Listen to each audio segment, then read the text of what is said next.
Hello. हाँ जी, सभी को नमस्कार।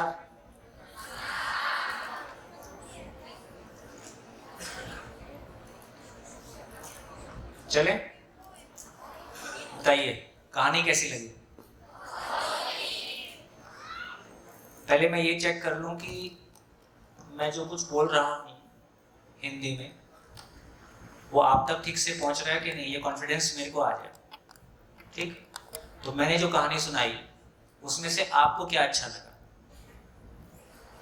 स्टूडेंट्स बोलेंगे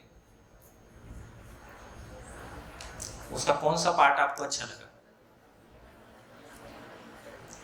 माइक माइक कितने उपलब्ध हैं? हाँ जी, व्यवस्था, माइक दीजिए। हाँ जी, जिन जिन को बोलना है वो खड़े हो जाइए। गुड गुड, शाबाश। जिन जिन को शेयर करना है वो खड़े हो जाइए। क्या अच्छा लगा, बहुत बढ़िया, गुड, तालियां।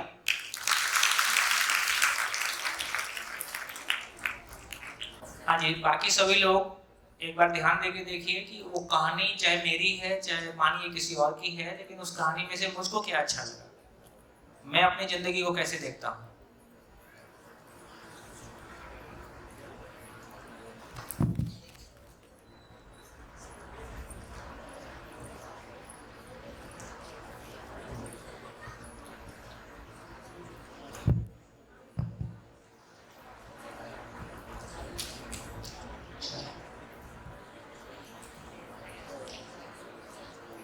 हाँ जी, शुरू करें। शाबाश, अपना परिचय देंगे, बच्चे शुरू करें। हाँ।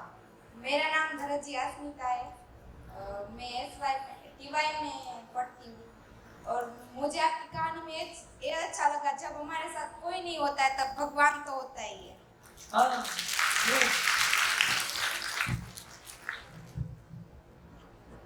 मेरा नाम मांगोकिया जूली है। मैं एसवाई बीकॉम में पढ़ती हूँ। आपका स्ट्रगल कि कभी आपने फंडिंग नहीं ली, कभी झूठ नहीं बोला, कभी चोरी नहीं की, फिर भी लाइफ में इतना स्ट्रगल किया। तभी तो किया उसी कारण करना पड़ा। गुड। और हाँ जी, आगे माइक दीजिए।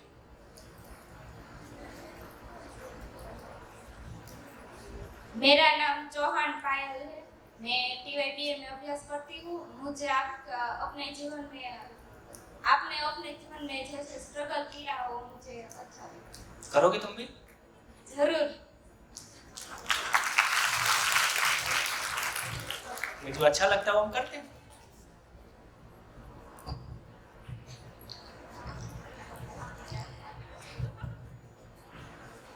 मेरा नाम पलड़िया अक्षिता है। मैं टीवाईबीए में अभ्यास करती हूँ विथ इंग्लिश।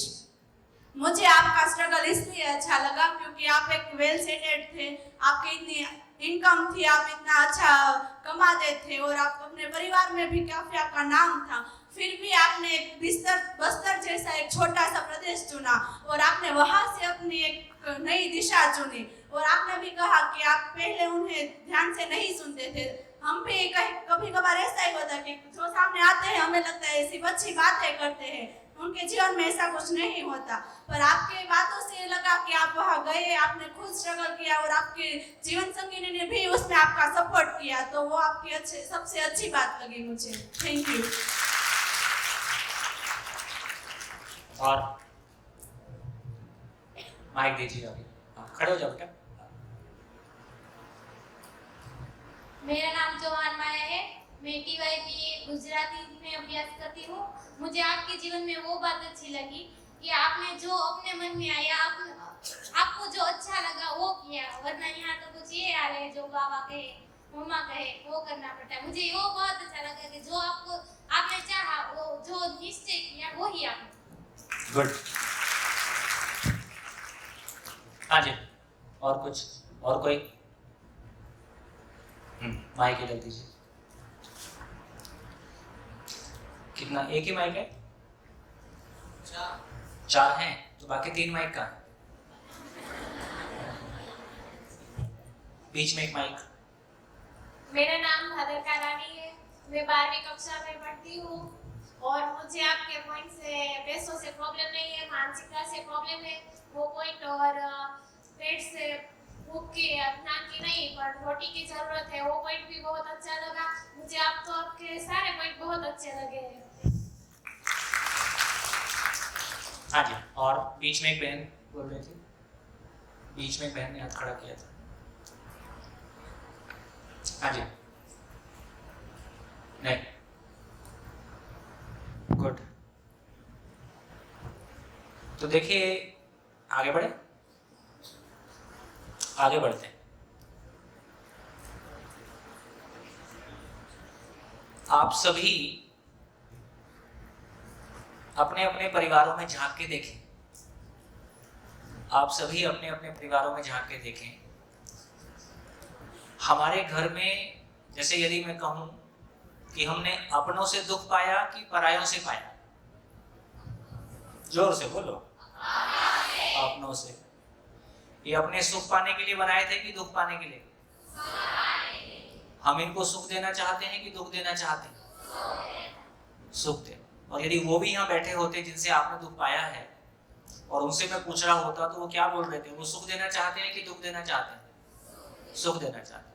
वो भी सुख देना चाहते हैं, हम भी सुख देना चाहते हैं, लेकिन फिर भी एक दूसरे को दुख देते हैं। इसका मतलब क्या हुआ? तो हमारे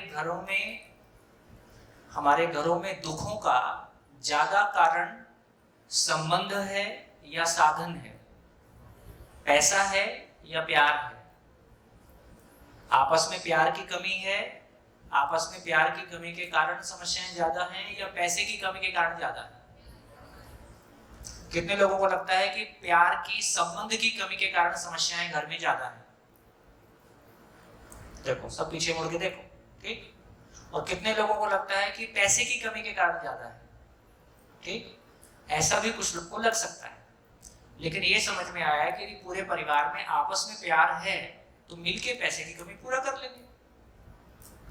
यदि परिवार में आपस में प्यार है ना, तो मिलके पैसे की कमी पूरा कर लेंगे। यदि परिवार के लोग आपस में ही जूझ रहे हैं, एक दूसरे के साथ दूरियां हैं, एक दूसरे के साथ क्या बोलो,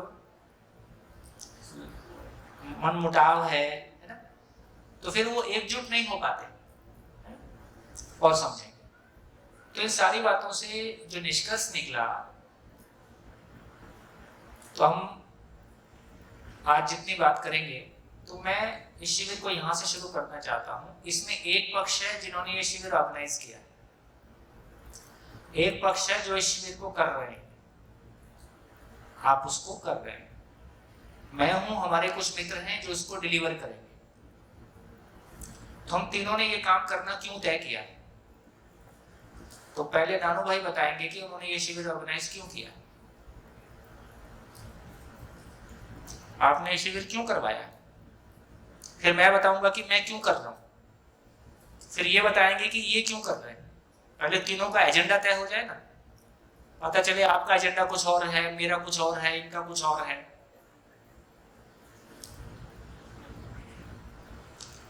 नहीं, आपसे बात करेंगे आज, तो इनसे नहीं करेंगे आज। देखो, बात हमारी आपकी दोनों की बराबर की जिम्मेदारी है। यहाँ बैठे दोनों, एक लड़के के लोग के जीवन में सारे गुण संपादन करे, इसीलिए लड़के लड़कियों में गुण बढ़े। हाँ, गुण का संपादन, ऐसा जीवन में गुण आए, ऐसा आपका चाहना है। इसलिए आपने शिविर अच्छे आदमी बने, अच्छे मानव बने और अच्छे पढ़ने लिखने वाले भी। बहुत बढ़िया। तो ऐसा नानू भाई चाहते हैं, ठीक चाहते हैं नानू भाई, ठीक चाहते हैं। चलो, अब ये जिन्होंने शिविर ऑर्गेनाइज करने का इनिशिएटिव लिया वो बताएं कि वो क्यों करवा रहे हैं। वेणु भाई,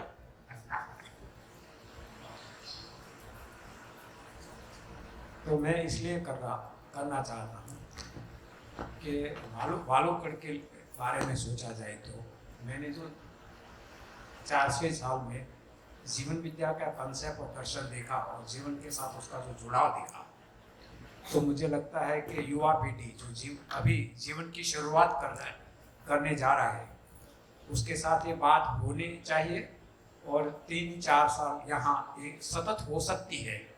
इसके लिए मैंने और मेरे गुरुजी नानू भाई ने तय किया कि यहाँ करेंगे ही, ऐसे बात हुआ। तो मैं, गुरुजी और परेश भाई बताएं वो क्यों करवा रहे हैं। इन्होंने। परेश भाई को माइक दीजिए।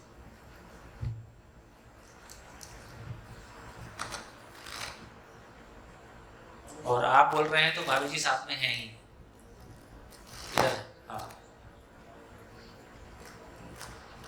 हाँ जी।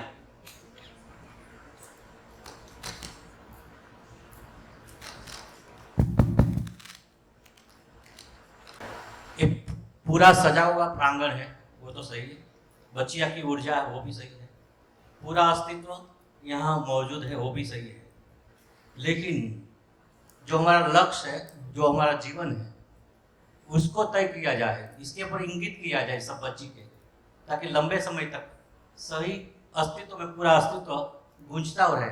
यही प्रयास के लिए ये प्रयत्न जीवन विद्या से शुरू हुआ। ऐसी हमारी अंदर से भावना रही है, इसलिए प्रयोजन हुआ। परेश भाई ने 2012 में पहला 13 में पहला शिविर मेरे जो 10 प्रश्न थे और कुमुद भाई से मैंने लेटर लिखा था, तो एक रात को आज मेरे घर पे रुक गए और मुझे और अक्का बहन को बिठा दिया। फिर बोले ये प्रश्न को फाड़ दो। मैंने बोला फाड़ दो। आप चले जाएंगे 8 दिन? उन्होंने बोला आ जाएंगे।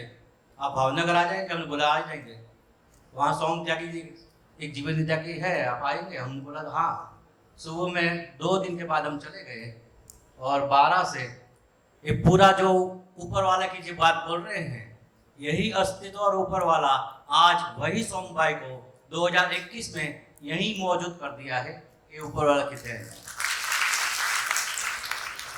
आपके भी उससे काफी अच्छे रिलेशन है। अब स्टूडेंट से पूछने वाला हूँ कि आप क्यों कर रहे हो, ठीक है? तो आपको अपना अपना जवाब देना है कि आप क्यों कर रहे हो। कुछ लोग शेयर करेंगे, तो कुछ लोग तय कर लें कि कौन लोग शेयर करेंगे। हाँ।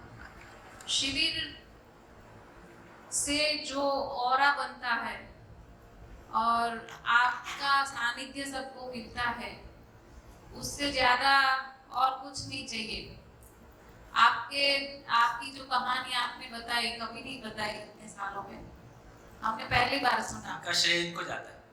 मैं इनको देख के मेरे को लगा कि इनको कहानी बताए बिना इनसे कनेक्ट नहीं बनेगा। हाँ, तो वो जो भाव थे वो सबके ऊपर दिख रहा था। आपकी आंख में आंसू थे, सबकी आंखों में आंसू था भैया।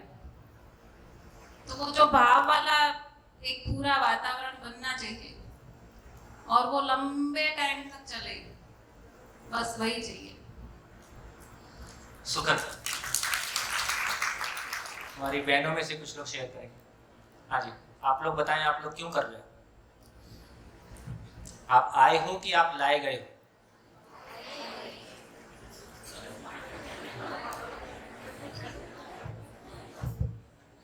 हाँ जी, कौन शेयर करेंगे?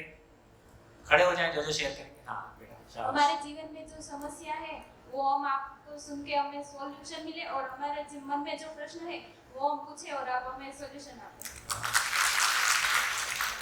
क्या ठीक रहेगा, आप क्वेश्चन करें मैं आंसर दूं, या आप इस योग्य हो जाएं कि सारे प्रश्नों के उत्तर आपके भीतर आ जाएं?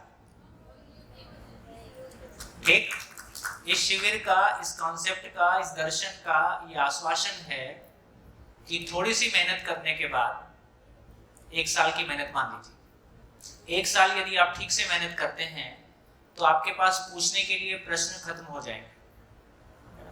पूछने के लिए क्वेश्चन ही नहीं बचेगा, हमारे पास सभी प्रश्नों के प्रैक्टिसेबल आंसर होंगे, ऐसा इसका आश्वासन है। ठीक, तो आपने जो बात कही है वो पूरी हो।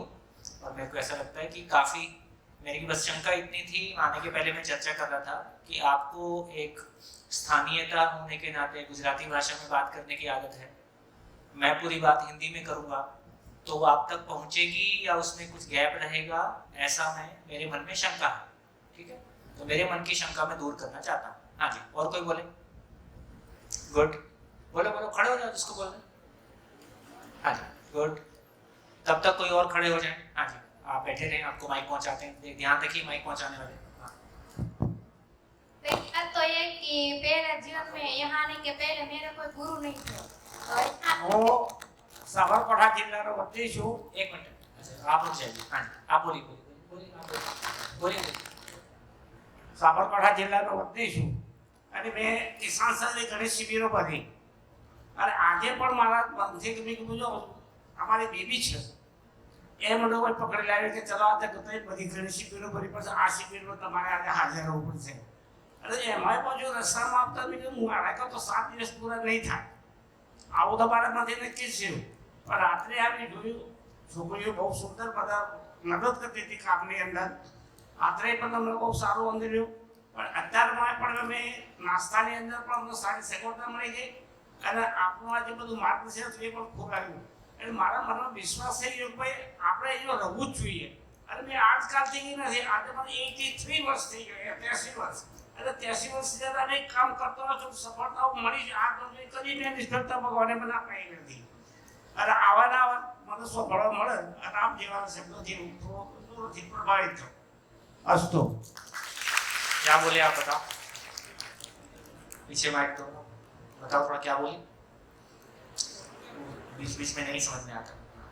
पिताजी बोल रहे हैं कि मुझे बहुत सफलता मिली, बहुत शिविरों भरी, तो मुझे ये शिविर कोई अलग ही है, बहुत आत्म संतोष हुआ है मुझे, बहुत खुश हूँ मैं ये जगह पर तो भैया की शिविर सुन के. हाँ जी, पीछे एक बहन बोल रहे थे.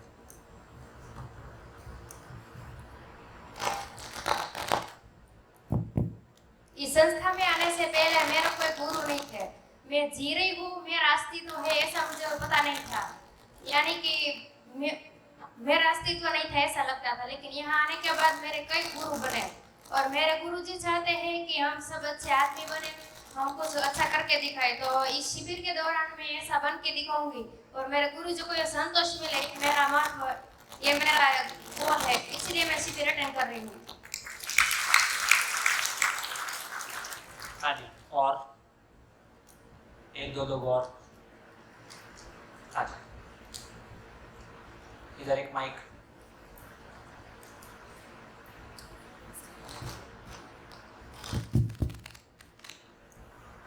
हेलो.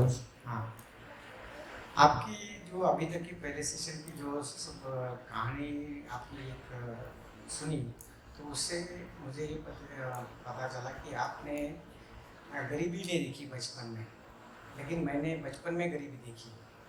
और बचपन में गरीबी देखने के बाद में जीना क्या है कुछ पता नहीं था. तो उसके बाद में जो भी करता गया, सोचता गया, मुझे सफलता पूरी मिलती गई, लेकिन वो मेरे सोच के हिसाब से सफलता मिलती गई. जैसे मैंने इंजीनियरिंग कॉलेज में डिप्लोमा किया, वो टाइम पे मैं 84 का पास आउट है. तुरंत 2 महीने के बाद में सरकारी नौकरी लगी, दूसरी सरकारी नौकरी, तीसरी सरकारी नौकरी. जो भी सोचा था सब पाते गया, पूरा कुछ बचा नहीं. लेकिन शादी हो गई, बीवी के साथ भी बहुत अच्छे संबंध है, बच्चे भी बहुत अच्छे, वो भी गवर्नमेंट सर्विस में, एक लगा है एक बाहर है. सब कुछ होता गया, अच्छे से होता गया. लेकिन पता चला कि बाद में ये धन, ये पैसे में मतलब उसकी लेवल क्या है वो मालूम पड़ी और कुछ तो कमी ऐसा एहसास होने लगा. तो एट द एज ऑफ 45 सब होने के बाद ऐसा लगा कि कुछ ना कुछ तो मुझे ढूंढना है. तो ढूंढे क्या ढूंढे, तो हमारे महाराष्ट्र में मुंबई से वो जीवन विद्या मिशन करके एक है ना, बाबा पै जी का, उनके साथ में आए. बाद में ब्रह्म कुमारी का वही यूट्यूब वगैरह ये सब करते करते करते आ गए. लेकिन मतलब एक सेटिस्फैक्शन जो चाहिए था वो नहीं मिल रहा था. परेशानी कोई नहीं थी, दुख कोई नहीं था, लेकिन खालीपन महसूस हो रहा था. करे क्या, पैसे में कोई इंटरेस्ट बचा नहीं था. जो पैसा है वो पर्याप्त है, कोई ज़रूरत है नहीं दूसरी. और मेरा पैसा कोई भी मेरे परिवार के सुख के लिए काम इसके आगे का नहीं आएगा, वो मुझे पता है. तो इसके लिए मैंने कि ये सब आध्यात्म के ओर जाए या कुछ ना कुछ तो करे, ये करे. अभी मेरा एक सौभाग्य है कि मैं जीवन विद्या मिशन से भी मैं अचानक, मुझे किसी ने भी नहीं बोला जीवन विद्या के बारे में, एक जन कोई बोला नहीं कि जीवन विद्या ऐसा कुछ है या जिससे कुछ तो हो सकता है. मैं ऐसा ही वो जीवन विद्या मिशन वो सर्च कर रहा था गूगल में, उसमें जीवन विद्या गया, उसमें आपके 2 वीडियो देखे. उसके बाद में एक आधा सेशन किया तो प्रभावित ऐसा हुआ कि शायद मुझे जो चाहिए इससे मिल सकता है. तो मैंने मेरा ज़्यादा, क्योंकि ये चर्चा किसी ज़्यादा लोगों के साथ बात नहीं हो सकती, लोग भी करीबी थे वो भी इंप्रेस हो गए, लेकिन वो आ नहीं पाए. लेकिन मैंने जिद पकड़ लिया, मैं अकेला आऊँगा. पत्नी को भी बोला कि जाएंगे, लेकिन पत्नी बोली लड़का अकेला मैं नहीं आ सकती. इसके लिए मैंने जिद पकड़ के मैं अकेला ही तो अकेला जाऊँगा ही जाऊँगा. और मुझे कोई अपेक्षा नहीं है, लेकिन पूरा विश्वास है कि मुझे जो चाहिए वो मिलेगा. देखिए, जो आपका शुभ नाम क्या है? चौहान जी। चौहान साहब ने जो कहा वो मेरे को लगता है कि हम स्टूडेंट्स के लिए एक एग्जाम्पल है। ऐसे लोगों की संख्या बहुत बड़ी मात्रा में है जो 50 में पहुंच के जिनको लगता था कि जो उपलब्धि पानी थी पा लिया, सब कुछ ठीक ठाक है, फिर भी जिंदगी में खालीपन है। ये 50 में जाके पता चल रहा है, और यदि 50 में नहीं चले तो 60 में चल ही जाएगा। ठीक, तो एक बात जो पहले से भी समाज में लोग कहते रहे हैं, आपने जीवन भर क्या किया, सही किया गलत किया, इसका पता आपको 60 के बाद चलेगा। 60 तक नहीं चल रहा है। 60 तक वो जवानी का जलवा, पैसे का जलवा, पद का जलवा, परिवार, उसकी आवश्यकताएं, ये कर लो वो कर लो। 60 के बाद आपको समझ में आता है कि जो कुछ भी उपलब्धियां मैं चाहता था सभी पाने के बावजूद एक खालीपन जिंदगी में है, और वो खालीपन इनमें से कोई चीज से नहीं भर रहा है। तो देखो, 60 में पहुंच के कितने लोग की ये हिम्मत होगी कि वो किसी ऐसी चीज को ढूंढें, और 60 साल की जो एक मानसिकता, सेट मानसिकता है, उसको रीसेट करने में, रीऑर्गेनाइज करने में, ट्रांसफॉर्म करने में हमारा शरीर कितना मदद करेगा। तमाम चीजें सबके लिए एक जैसी नहीं है। तो दोस्तों, आप सभी के लिए ये एक एग्जाम्पल है, आप सभी के लिए ये एक एग्जाम्पल है। ये एग्जाम्पल नहीं है, ऐसे तमाम एग्जाम्पल हैं, है ना। वो सारे लोग जो अभी तक की सबसे बड़ी उपलब्धियां जिनको हम मानते हैं ना, IAS हो गए, IPS हो गए, बड़ा बिजनेस हो गया, है ना, बहुत लोग जानते हैं, हजारों लोग आपको जानते हैं, फिर भी अपनी जिंदगी का खालीपन वहीं का वहीं है। ऐसे भी लोग तमाम मिलते हैं। तो बताओ, आप 60 में पहुंच के ऐसा होना चाहोगे? आगे जितने लोग अभी 30 के नीचे वाले हाथ उठाएं इस शिविर में, 30 के नीचे कितने लोग?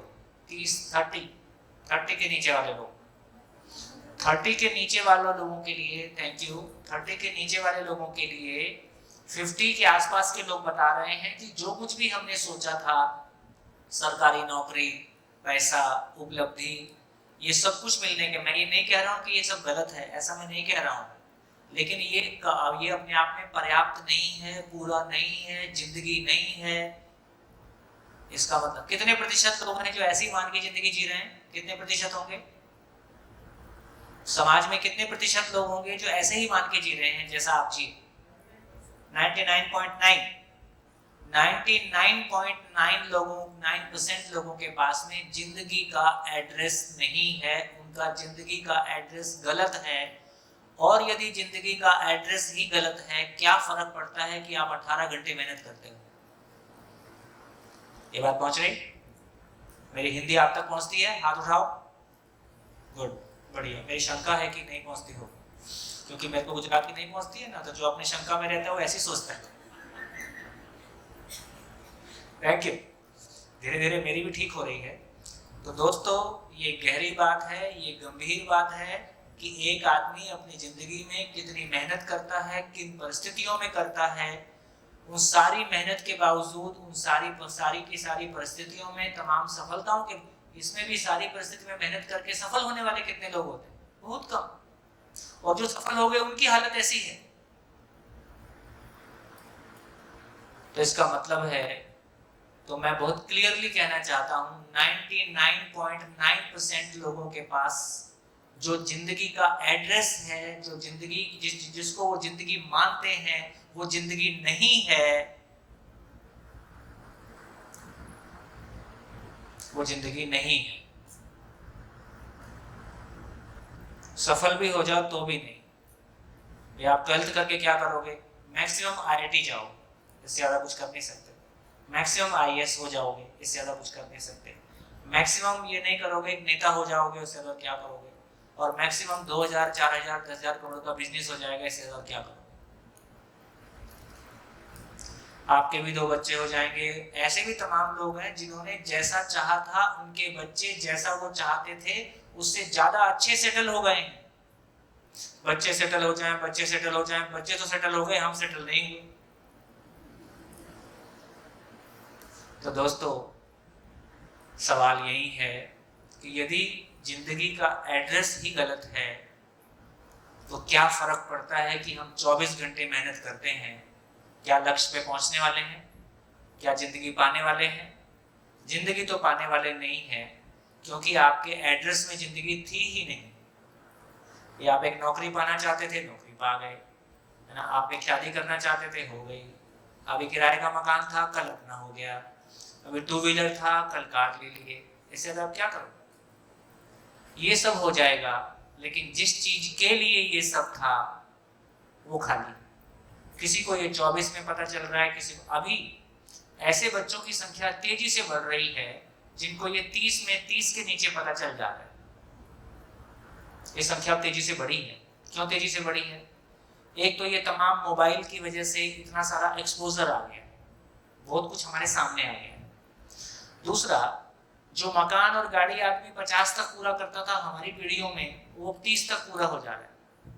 30 साल की एज में गाड़ी मकान सब निपट गए। फॉरेन भी 2 बार घूमा। अब क्या करें? What next? तो ये बेरोजगारी 30 की एज में आ रही है, और ये बहुत शुभ लक्षण है, अच्छे लक्षण है। हमारी उम्र का एक दौर था जब हमको लगता था कि परिवार में गरीबी है, मैं नौकरी नहीं करूंगा तो बहन की शादी नहीं होगी, नौकरी नहीं करेंगे तो मकान की किस्त कहाँ से जाएगी, इसलिए जो भी सामने है पैसा कमाना हमारी मजबूरी है, जो भी करना है कर ले। आज एक वो वर्ग भी है जिसकी मजबूरी कुछ नहीं। जैसे हमारे बच्चे बड़े हुए तो हमने कहा भैया छत और रोटी घर में है, शौक पूरे करके आना है, करके आ जाओ। जब लगे कि अब कुछ ठीक है, देखना है तो देख लेना। तो इसका मतलब ये हुआ कि हमारा अपने सोचने का तरीका, हमारी इच्छाएं, हमारे सपने, हमारा भविष्य को हमने जैसा बनाया है वैसे ही तो पाएंगे। और यदि वो एड्रेस ही गलत है, हमने सपने ही अधूरे देखे हैं, हमारी इच्छाएं ही बहुत छोटी छोटी हैं, है ना। जब हमारी इच्छाएं ही छोटी हैं, हमारे सपने ही छोटे हैं, उन सपनों में जिंदगी है ही नहीं, तो सफल भी हो गए तो भी जिंदगी नहीं है। ये कहानी रिपीट होती है, ये कहानी रिपीट होती है। इसका पता सही उम्र में चल जाए। सही उम्र में मतलब स्कूल टाइम में चल जाए, मैक्सिमम कॉलेज टाइम में चल जाए। उसके बाद नहीं चला तो फिर पता नहीं कब नंबर आएगा, कह नहीं सकते। तो आप लोगों का सौभाग्य है ना, इस शिविर में बड़ी संख्या है कॉलेज वालों की, तो आप लोगों का सौभाग्य है। तो मैं जो भी कुछ आपके सामने कहूंगा ये प्रवचन नहीं है, एक तरफा डिलीवरी नहीं है। क्लासरूम में कैसे होता है? टीचर कोई चीज को लिखता है, कहता है, फिर बच्चों से फीडबैक लेता है, आपको ठीक लगा नहीं लगा। इसलिए जो भी कुछ मैं आपके सामने कहूंगा वो ऐसा नहीं है कि मुझको कहना है और आपको सुनते जाना है। जो कुछ भी कहेंगे एक एक लाइन के बाद हम चर्चा करेंगे, आपसे सहमति लेंगे, आपको ठीक लग रहा है नहीं लग रहा है आपसे पूछेंगे और धीरे धीरे आगे बढ़ेंगे। ठीक, कॉपी पे उतना ही लिखना है जितना लिखना आपके समझने के लिए बाधक ना हो। आपको नोट्स लेने की पुरानी आदत है, तो नोट्स नहीं लेना है। YouTube में ये तमाम शिविर आपको कई बार मिल जाएगा, तो ये चिंता नहीं करना है। तो लिखा नहीं तो छूट जाएगा क्या? कुछ नहीं छूटेगा। जितना लिखना आपके समझने के लिए आवश्यक हो, सहयोगी हो, उतना ही लिखें। अनावश्यक नोट्स मत लेते जाएं, ये गलती अपने को नहीं करना है। बढ़िया। बीच में एक बहन ने हाथ उठाया। हर माता पिता अपने बालों को कहते हैं कि तुमको पढ़ लिख कर गवर्नमेंट की जॉब करनी है, ऐसा कहते हैं। पर वो ऐसा नहीं कहते कि तुमको अपने पाँव पर खड़े होकर अपनी प्राइवेट कंपनी खोलनी है। ऐसा क्यों नहीं कहते? बेटा उनकी गलती नहीं है। वो जिस गरीबी से जूझ के आए हैं, वो जिस गरीबी से स्ट्रगल करके आए हैं, परेशान होके आए हैं, वो अपने बच्चों को सिक्योर देखना चाहते हैं, सेफ देखना चाहते हैं। इसलिए सरकारी नौकरी एक ऐसी जगह है, काम करो मत करो पैसा आता रहेगा। मैंने अपने बच्चे को शुरू से तैयार किया, बेटा कुछ भी करना, सरकारी नौकरी नहीं करना। मैंने अपने बच्चे को शुरू से तैयार किया कि कुछ भी करना, सरकारी नौकरी नहीं करना है ना। अब इस बात में नहीं जाएंगे कि क्यों कहा, ठीक है गलत है, लेकिन मैं ये कहना चाहता हूं कि सरकारी नौकरी कोई अच्छी बात नहीं है। उससे भी बहुत अच्छी बातें उपलब्ध हैं, वो भी एक अच्छी बात हो सकती है, अभी ऐसे ही बोलूंगा, लेकिन उससे भी बहुत कुछ अच्छा उपलब्ध है। धीरे धीरे उसको देखेंगे। यदि ठीक लगेगा, माँ बाप कहते हैं, ये समस्या नहीं है। माँ बाप जो कहते हैं अपने एक्सपीरियंस के आधार पे कहते हैं, अपनी जर्नी के आधार पे कहते हैं, लेकिन हमारे पास भी कुछ कहने को नहीं है, इसलिए उनकी बात मान लेना हमारी मजबूरी है। यदि आपके पास बहुत क्लियरली है कि मैं ये करूंगा और मैं ये क्यों करूंगा मुझको पता है, तो एक दिन हम अपने माँ बाप को भी समझा लेते हैं। ठीक? तो माँ बाप क्या कहते हैं ये मुश्किल नहीं है, मैं क्या कहना चाहता हूं ये मुझको पता नहीं। समस्या ये पीछे एक भाई साहब हाथ उठा रहे थे।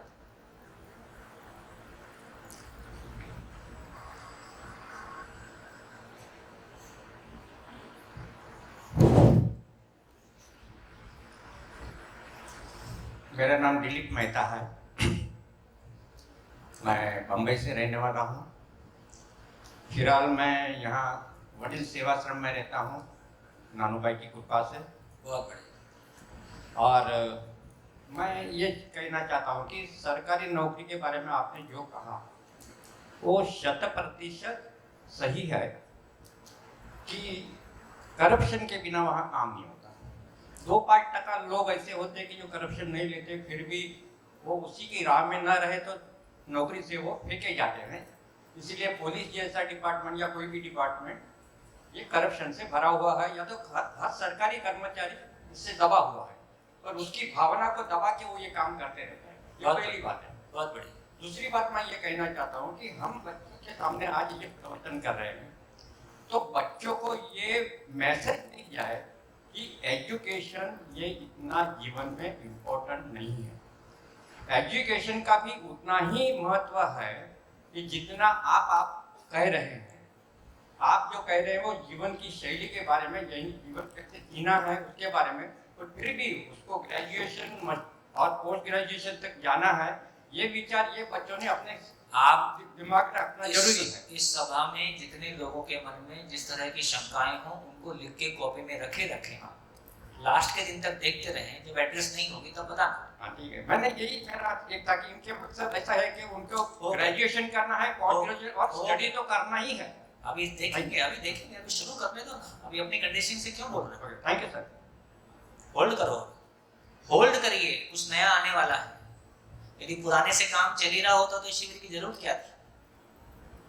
तो मैं नहीं कह रहा हूँ कि अभी एजुकेशन के बारे में, लेकिन फिर भी उसको समझेंगे कि एजुकेशन क्या करना है, समझेंगे। बढ़िया। और कोई आगे बढ़े?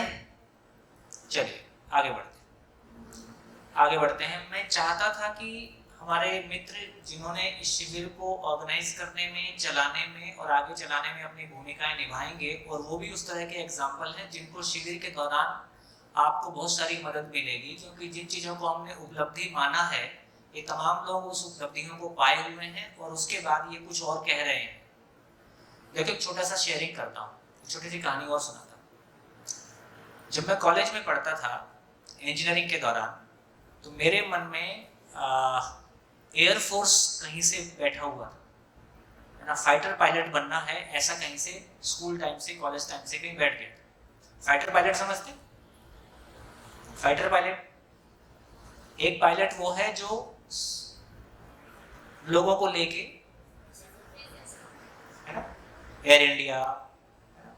एक वो पायलट है जो वायुसेना का फ्लाइट लेके जाता है और युद्ध में काम करता है। तो मेरे मन में कहीं से कहां से वो टिक गया।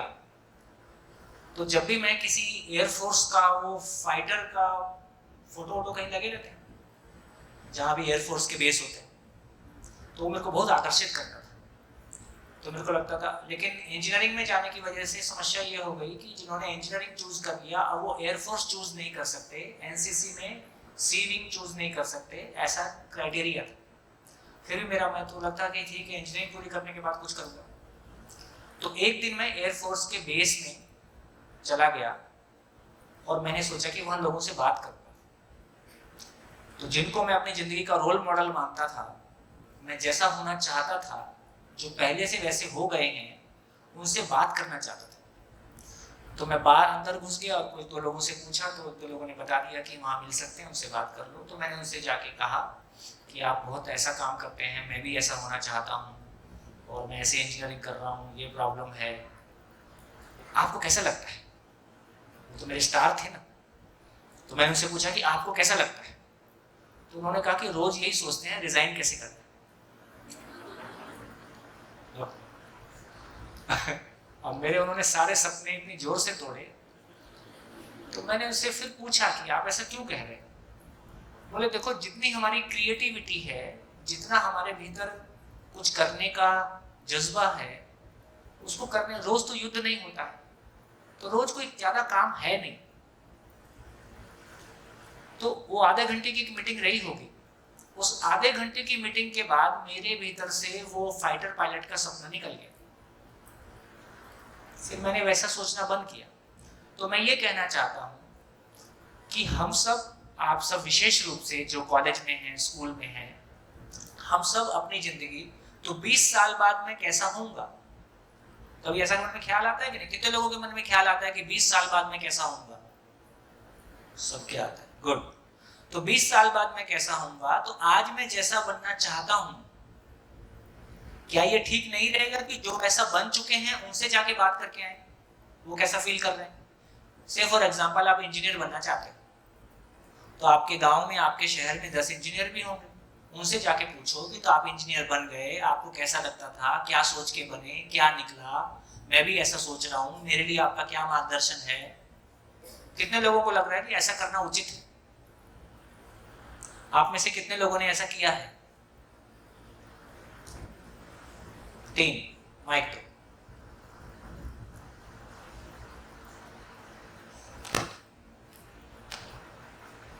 मैंने उधर देख के। मेरा सपना था कि मैं सीए बनूं, और इसीलिए मैंने अपने सपने को साकार करने के लिए मैंने 1-2 लोगों से पूछा कि सीए बनने के लिए क्या करना चाहिए और आप इस जगह पे कैसे पहुंचे। तो उन लोगों ने कहा कि हमने ये स्ट्रगल किया है, हमने ये किया, फिर हम पहुंचे हैं। तो मुझे वो सही लगा। हाँ, अभी आपके पूछने में अधूरापन है। कैसे? अभी जब आप पूछ रहे होते हो तो सांसारिक सफलताओं को केंद्र में रख के पूछ रहे होते हो, और जब आप ऐसा पूछते हो तो उसका अहंकार और बढ़ जाता है कि मैं सफल हूं और कोई मेरे से पूछने आया है। उसमें थोड़ा सा दूसरे एंगल से पूछना पड़ेगा कि जो जिंदगी में जो सोच लेके आप सीए बने, अब सीए बन के जिंदगी में वो खुशी मिल पाई क्या? जिस खुशी की तलाश में आप सीए बने, वो खुशी जिंदगी में आई क्या? ऐसा पूछना पड़ेगा। तो इस शिविर के बाद हमारी वो भाषा भी बन जाएगी, किसी से क्या पूछना है और कैसे पूछना है ना? तो वो भाषा हमारी बनेगी, तो और हम ठीक से पूछ पाएंगे। क्योंकि जिंदगी को सेंटर में नहीं रखेंगे तो फिर वो आंसर कुछ और देगा। यदि जिंदगी को सेंटर में रखेंगे तो आंसर कुछ और देगा। और हमको आंसर कैसा चाहिए? अधूरा चाहिए कि पूरा चाहिए? पूरा चाहिए। देखो, सामान्य कहावत है कि महिलाओं से उनकी उम्र और पुरुषों से उनकी सैलरी नहीं पूछते। क्यों नहीं पूछते हैं?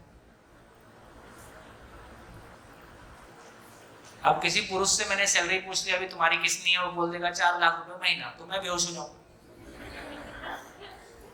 और वो 20,000 रुपए महीने कमाता है तो वो उसको बताने में संकोच होगा। तो हमारे भीतर जिन भी चीजों को हमने बड़ा मान रखा है, जैसे मैं इंजीनियरिंग करने के बाद मैं नौकरी छोड़ दिया, नौकरी छोड़ने के बाद मैं गांव-गांव घूमना शुरू कर दिया, तो मेरे जो साथ के लोग थे जो इंजीनियरिंग करते थे, उनके अंदर मैसेज चला गया कि त्यागी जो है सन्यासी हो गया, साधु हो गया। पहले ऐसा गया, धीरे धीरे पता चला नहीं नहीं ठीक ठाक है। फिर वो पूछते थे, फिर आपस में बात होती थी। तो इसका मतलब है कि जो हमारे साथ के लोग जिनको अच्छी नौकरियां मिल गई थी, 90s में कंप्यूटर का दौर था, अधिकांश लोग अमेरिका चले गए, जिनको अच्छी नौकरियां मिल गई वो गर्व से बताते थे, और जिनकी ठीक नौकरी नहीं मिली उसको वो उसको उस पर कंप्यूटर पे नहीं डालता था, उसको बताने में थोड़ा शर्म आती थी। तो इसका मतलब ये हुआ कि अभी हम सांसारिक रूप से जब पूछ रहे हैं तो आंसर अलग होगा, और जब जिंदगी को सेंटर में रख के पूछेंगे तो आंसर अलग होगा। जिंदगी में जो पाना चाहते थे, जिंदगी में जो करना चाहते थे, हो सकता है उसको बेचारे को पता नहीं है, फिर भी आंसर गड़बड़ आ जाए, लेकिन आपकी क्लैरिटी होगी तो आप ठीक पूछ रहे हो। मैं सिर्फ ये कहना चाहता हूँ, जिस एफर्ट को मैं अगले 20 साल करना चाहता हूँ, उस एफर्ट को करने के बाद जो लोग वहां पहुंचे हैं उनको 10 लोग को सर्वे करके देखें, फिर आपको पता चलेगा कि मेरे को ये करना है कि मेरे को कुछ और करना है। ऐसा हम जिंदगी के बारे में उतनी गहराई से नहीं सोच रहे हैं। इस उम्र में आके हमको लगता है कि मैं ब्रह्म कुमारी चला जाऊं, कि मैं कहाँ चला जाऊं, मुझको जिंदगी की जरूरत, जिंदगी की तलाश मिल जाए। इस उम्र में चले जाते तो आंसर मिल जाता। क्या निकला? क्या निकला? सही उम्र आपकी है। इससे भी सही उम्र वो है कि प्राइमरी क्लास से ही कुछ मिलने को शुरू हो जाए, और सही उम्र है। चलिए, तो क्या बात बोली?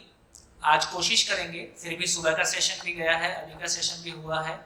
आज हम ये कोशिश करेंगे कि वो जो एड्रेस गलत है, ऐसा क्यों कहा जा रहा है ना, और एड्रेस गलत में क्या गलती है। तो एक बार हमारे को वो ध्यान में चला जाएगा तो एड्रेस ठीक हो जाएगा। तो अगले 7 दिन हमको उस एड्रेस तक कैसे पहुंचना है, फिर उस रास्ते के बारे में बात करेंगे। बढ़िया, 2-4 क्वेश्चन आपसे पूछ लेता हूं। तो बात को यहां से शुरू करते हैं। 2 लाइनें आप लोगों ने सुनी होंगी। कुछ लोग खाने के लिए जीते हैं, कुछ लोग जीने के लिए खाते हैं। सुना? कितने लोगों ने सुना? सभी ने सुना। इस सभा में कितने लोग हैं जो खाने के लिए जी रहे हैं? केवल खाना मिल जाए तो जिंदगी सफल। केवल खाना मिल जाए, खाखरा फाफरा ढोकला। कुछ लोग हैं जिनको लगता है बस खाना ही जिंदगी का। अच्छा, पशु की जिंदगी में क्या मेन बात रहती है? खाना मिल जाए। अब इस सभा में कितने लोग हैं जिनको लगता है बस खाना ही मिल जाए, यही जिंदगी का लक्ष्य है? अब ऐसे कर रहे हैं, पता नहीं चल रहा है कि क्या हो गया ये। दूसरा क्वेश्चन, कितने लोगों को लगता है कि वो जीने के लिए खा रहे हैं? देखो, मैं कभी कभी मेरे हिंदी बोलने में भी और आपके पहुंचने में भी कंफ्यूजन होता है। कितने लोगों को लगता है कि वो जीने के लिए खा रहे हैं? बहुत सारे लोग हाथ उठा रहे हैं। ठीक, इसका मतलब इन सारे लोगों को पता ही है कि जीना क्या होता है। इससे सहमत है कि नहीं? तो कितने लोग ये मान रहे कि हाँ हम जी रहे हैं, ऐसा कितने लोग मान रहे? हाथ उठाइए, संकोच ना करें। तो वोटिंग है ना, होती रहेगी ऐसी काम। ये देखो, आप देखो कॉन्ट्रडिक्शन कैसा है।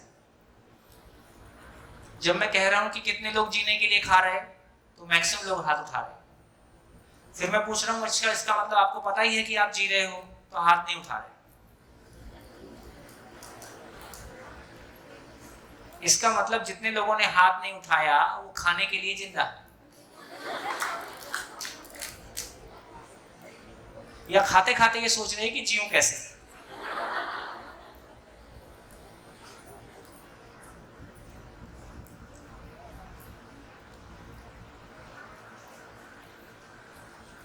लोचा समझते हैं? लोचा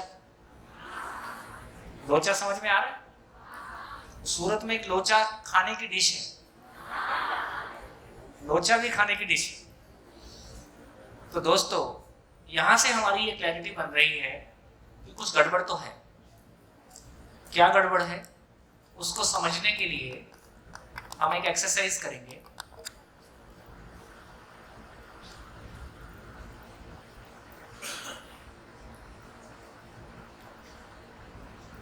जिंदा रहना और जीना,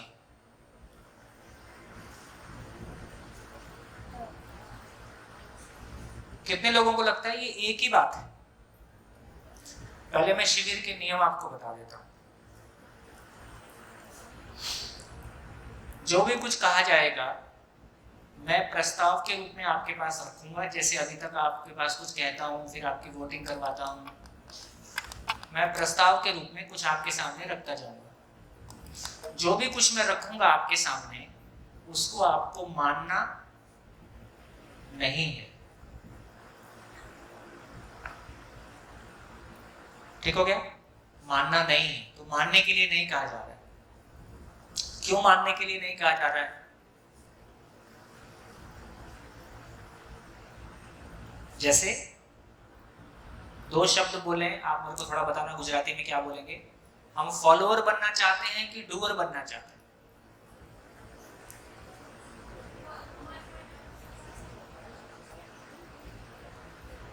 फॉलोअर को हिंदी में क्या बोलेंगे, गुजराती में क्या बोलेंगे? अनुसरण। और डूअर करवो, करवू, करवू। मैं भी सीखूंगा ना। तो हम अनुसरण करना चाहते हैं कि करवू होना चाहते हैं? है? करना चाहते हैं। एक्चुअली डूअर में वो करने में वो सेंस नहीं आ रहा होगा, ये सीधा सीधा उसको शब्दार्थ बना दिए। मतलब मैं जिंदगी में किसी के पीछे चलना चाहता हूं या मुझको जिंदगी पता हो और मैं चलना चाहता हूं?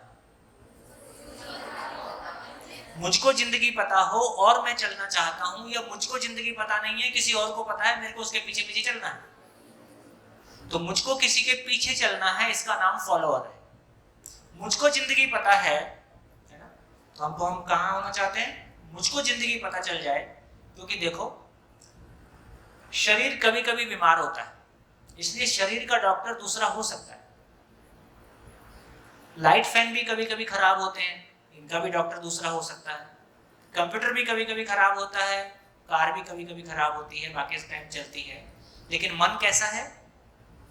मन कैसा है?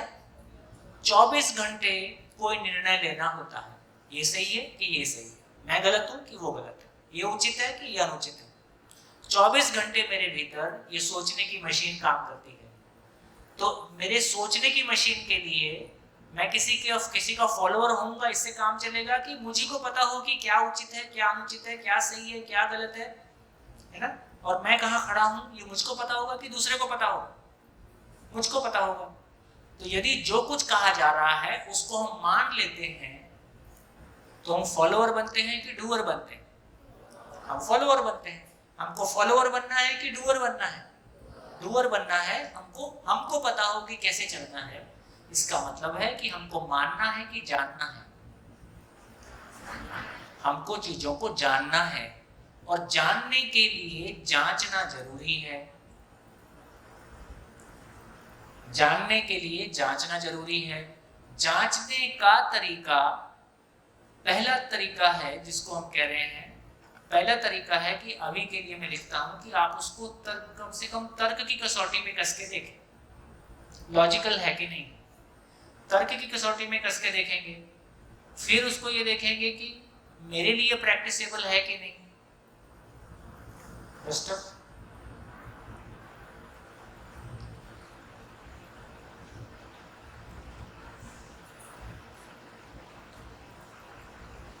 स्वनिरीक्षण। स्वनिरीक्षण मतलब स्व मतलब मैं अपने में जांच के देखता हूं कि मेरे लिए ये प्रैक्टिसेबल है कि नहीं, करने के लायक है कि नहीं, है ना।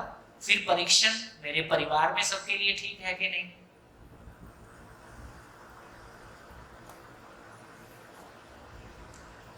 और सर्वेक्षण का मतलब है कि सभी के लिए ठीक है कि नहीं। ऐसी कोई चीज निकल के आ गई, उसका नाम समझ है। आगे की बात आगे करेंगे। तो एक तो ये होगा कि हमारे बात करने का तरीका कैसा होगा। मुझको कहना है, आपको सुनना है, ऐसा नहीं है। मैं कोई भी चीज आपके सामने प्रस्ताव के रूप में रखूंगा, आप मानेंगे ऐसी अपेक्षा मेरी नहीं है। हम चीजों को जानना चाहते हैं, जानने के लिए जांचना जरूरी है। जांचने के लिए पहला काम ये है कि वो तर्क की कसौटी में पूरा उतरता है कि नहीं उतरता है। यदि तर्क की कसौटी में पूरा उतरता है तो फिर मैं उसको जी सकता हूँ, मेरे परिवार के लोग जी सकते हैं, क्योंकि जीना तो मेरे को अपने घर में है, अपने परिवार में है। ठीक, तो ऐसा हम जांचेंगे। दूसरी बात और आपके सामने लिख दूं, मैं क्या क्या नहीं करूंगा। मैं कोई चीज आपको छोड़ने के लिए नहीं कहूंगा। कोई चीज छोड़ना है ऐसा नहीं कहूंगा। ठीक, मैं कोई भी उपदेश नहीं दूंगा। इसका मतलब है चाहिए शब्द का इस्तेमाल एक बार भी 8 दिन में नहीं करूंगा।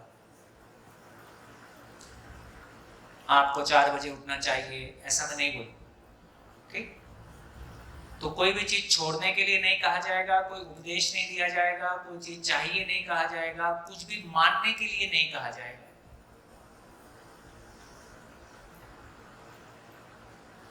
ये काम ना करें। हम 24 घंटे क्या काम कर रहे हैं, हमारे घर में क्या काम हो रहा है 24 घंटे। या तो कोई बात को हमसे मानने के लिए कहा जा रहा है, या कोई उपदेश दिया जा रहा है, या कुछ छोड़ने के लिए कहा जा रहा है है ना, या कुछ मानने के लिए कहा जा रहा है। ये नहीं करें तो हम क्या बात करेंगे घर में? ये 4 काम नहीं करें तो हम क्या करेंगे? है दुकान बंद, दुकान बंद। यदि घर में सुबह उठ के तय करें आज के दिन हम सारे परिवार के लोग मिलके इन 4 काम को नहीं करेंगे, तो शाम तक फिर क्या बात करेंगे? उस दिन मौन रहेंगे, कंटेंट नहीं है बात करने। इसका मतलब है कि ये 4 काम आपके साथ नहीं करेंगे। ठीक, बाकी समय आने से बात करेंगे। तो चलो, कितने लोगों को लगता है कि जिंदा रहना और जीना एक ही बात है?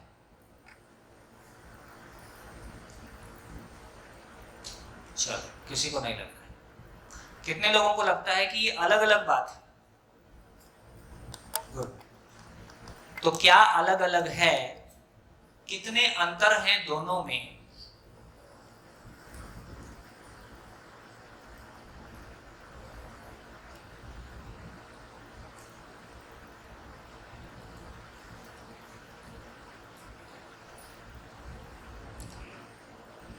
मैंने कुछ किया है आगे के लिए।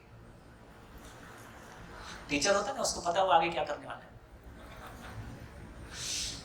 आपको धीरे धीरे पता चलेगा। तो एक काम करिए, 2 मिनट का समय लेते हैं, अपनी अपनी कॉपी में लिख डालिए कि जिंदा रहने और जीने में कितने अंतर आप लिख सकते हैं। एक बार अपनी अपनी कॉपी में लिख डालिए, जिंदा रहने और जीने में कितने अंतर हैं। फटाफट अपनी अपनी कॉपी में ध्यान दीजिए, जिंदा रहना मतलब क्या और जीना मतलब क्या है।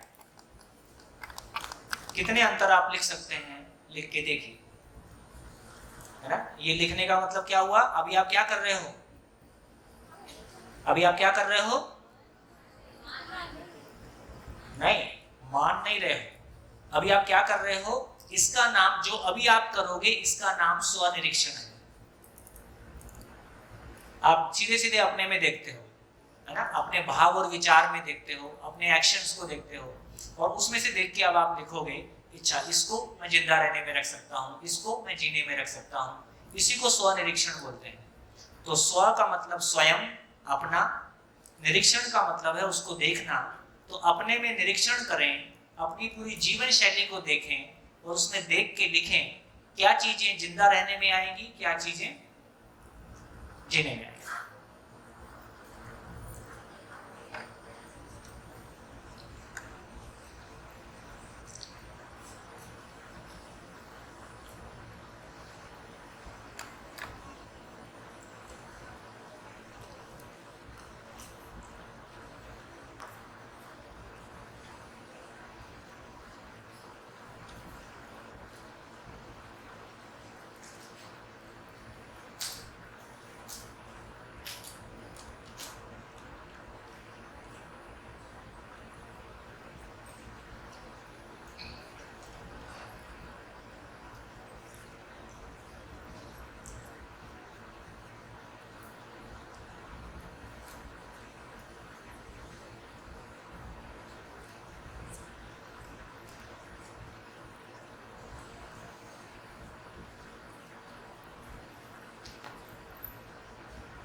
हाँ, ये जो 5 अंतर लिख लिए वो हाथ खड़ा करेंगे। 5 अंतर जो लिख लिए वो हाथ खड़ा करेंगे। हाँ जी, ठीक है, ओके। हाँ, करिए करिए करिए। 2 मिनट और। खूब मन लगा के लिखिए कि जिंदा रहना और जीना कैसे अलग अलग।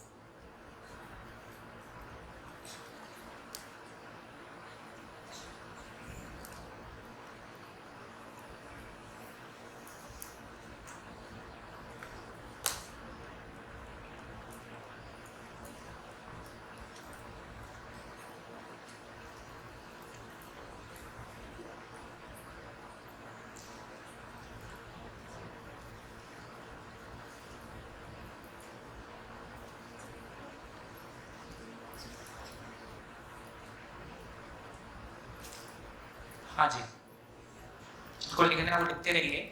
जो शेयर करना चाहते हैं वो शेयर करें, जो शेयर करना चाहते हैं वो खड़े हो जाएं, माइक ले लें।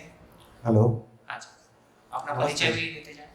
नमस्ते सोम भैया। नमस्कार। मेरा नाम सुशील वराडकर है, मैं बम्बई से हूँ, प्राइवेट जॉब करता हूँ। मुंबई से कितने लोग हैं?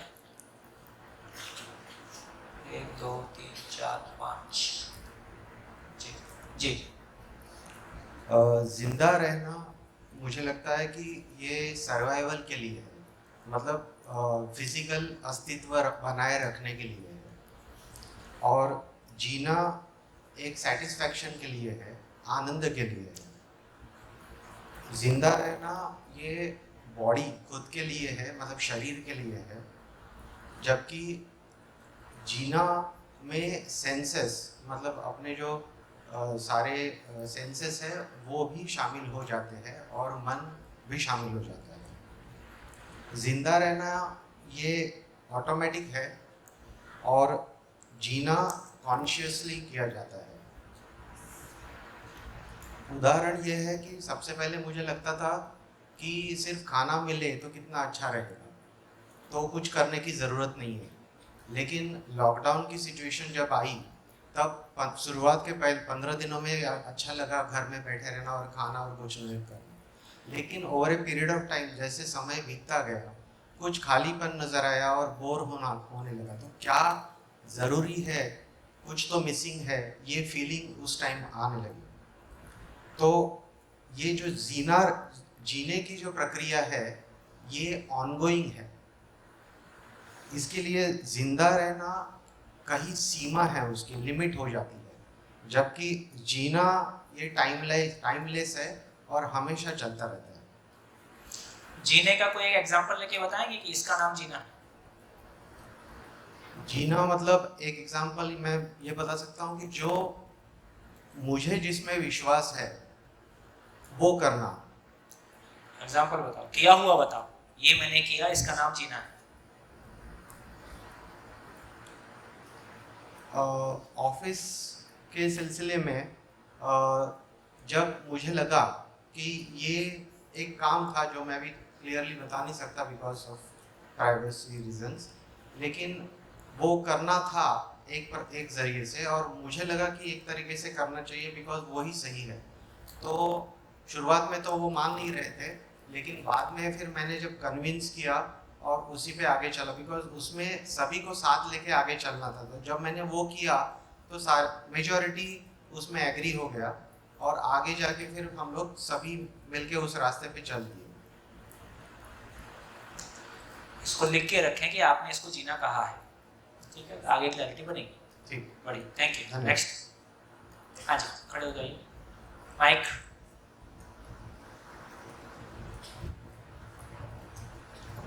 हाँ जी, स्टूडेंट्स लोग हाथ खड़े किए रखें और माइक लेते रहें। दिनेश भाई विराज, अहमदाबाद से।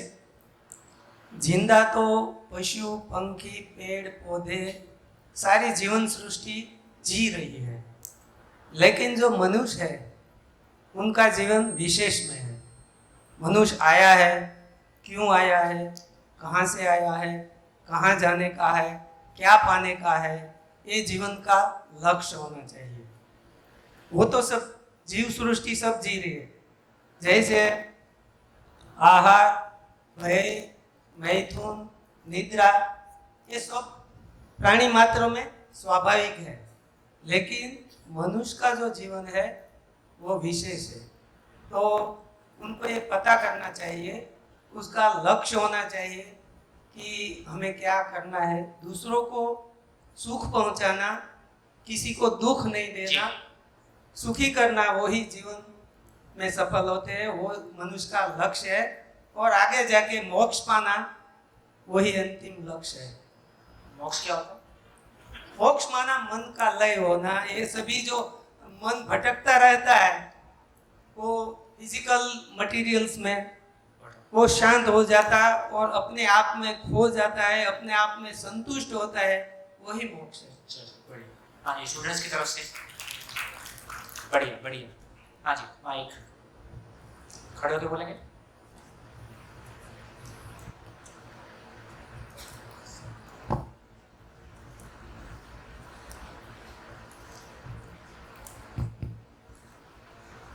सोम भाई, मैं अपने उसूल से बताऊंगी।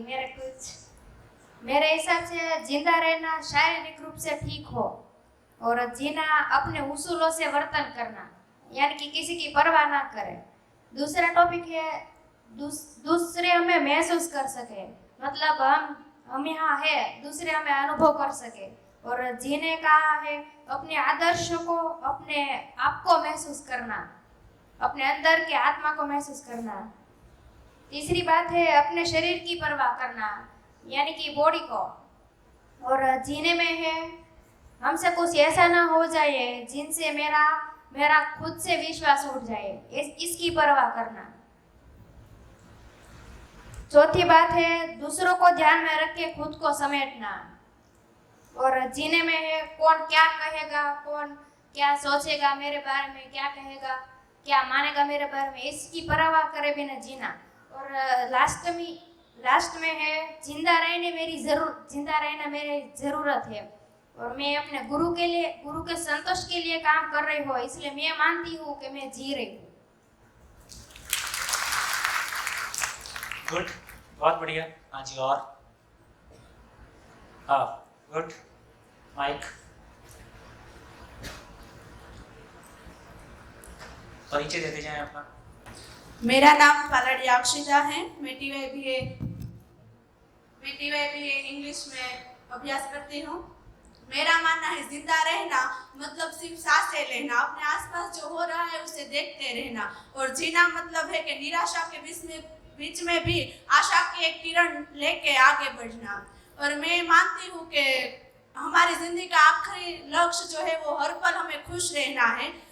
नौकरी, गवर्नमेंट जॉब, ये सब सिर्फ बीच के एक रास्ते हैं जहाँ पे हमें कुछ खुशियाँ मिलती है, जिंदगी को हम आसान बना सकते हैं। पर वो सब नौकरियाँ और जॉब ये सब आखिरी मंजिल नहीं है। हमें हर पल खुश रहने के लिए खुद को खुश रखना पड़ता है। और खुद खुश रखने के लिए अपने आसपास जो 20-25 लोग हैं जिनकी वजह से हम खुश रहना चाहते हैं, जिनके साथ हमें अच्छा लगता है, हमें उसे खुश रख के खुद को खुश करना चाहिए। मतलब जिंदगी जीना मतलब खुशी है और निराशा के बीच में भी खुद को एक आशा की किरण के साथ चलना है।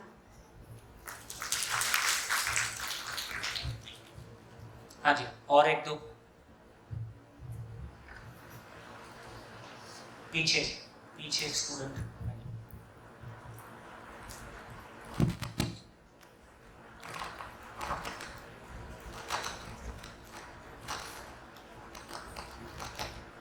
माइक जब दें तो चालू करके दें।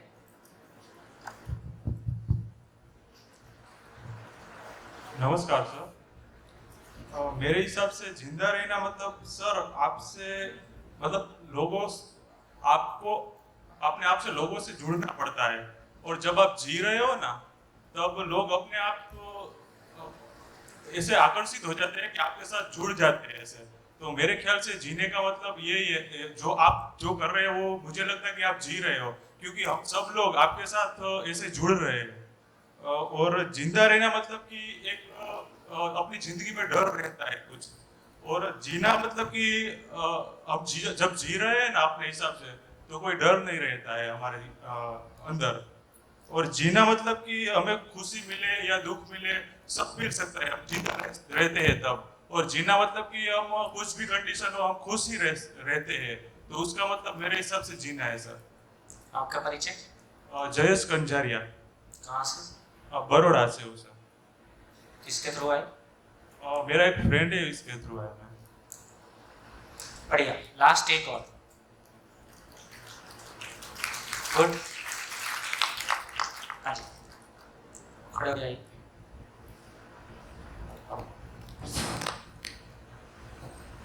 सबसे पहले मैं पटेल आशा बनासकांठा से। मैं कहती हूँ कि कोई प्रक्रिया होती है, उसे जीना रहना कहती।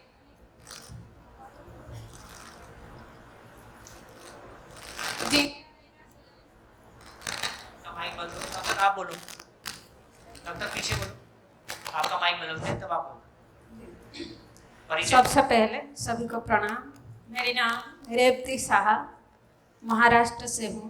अभी नई शादी हुई है, मेरी हिंदी में थोड़ा गड़बड़ है। मैं उड़ीसा से आई हूँ और लगातार 21 साल से गायत्री परिवार से जुड़ी हूँ और डेडिकेटेडली काम भी करती हूँ मिशन पे। सबसे पहले परम पूज्य गुरुदेव वंदनीय माता जी को प्रणाम, ये नागराज जी को प्रणाम तथा सभी को प्रणाम।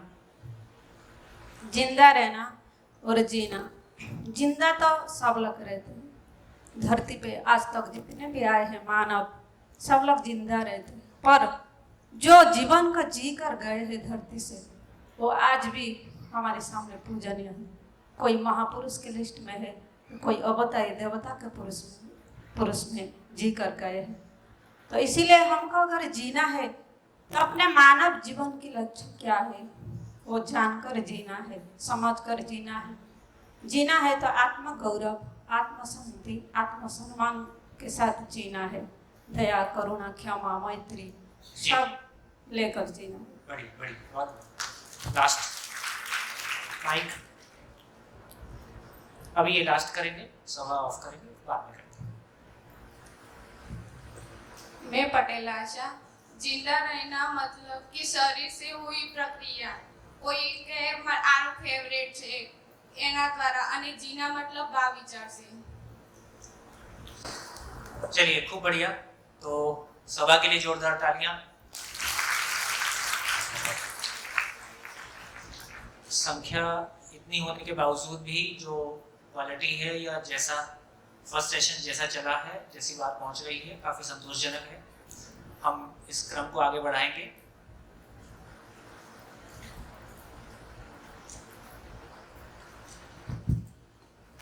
यहाँ पर पहले दिन का भोजन के पहले का ये सब होता है। एक तो महत्वपूर्ण सूचना सुनेंगे। जैसे सुबह बताया, मेहमानों के लिए भोजन की व्यवस्था DLSS में,